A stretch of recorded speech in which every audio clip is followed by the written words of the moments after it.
27 February रोजी साजरा केला जातो 1997 पासून।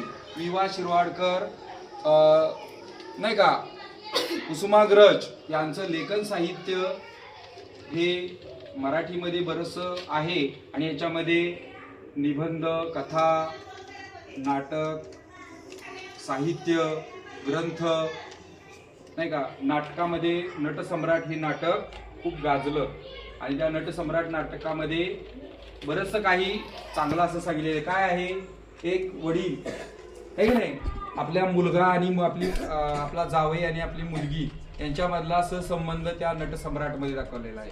तर तुम्ही संध्याकाळी आज नटसम्राट हे नाटक जरूर पहा। त्याच्यामध्ये तुम्हाला विवा शिरवाडकरांचं जे नाटक आहे ते तुम्हाला पाहता येईल। तर आता ही कोणती कविता आहे सांगा? अनामिरा ही कविता आता आपण म्हणायची आहे।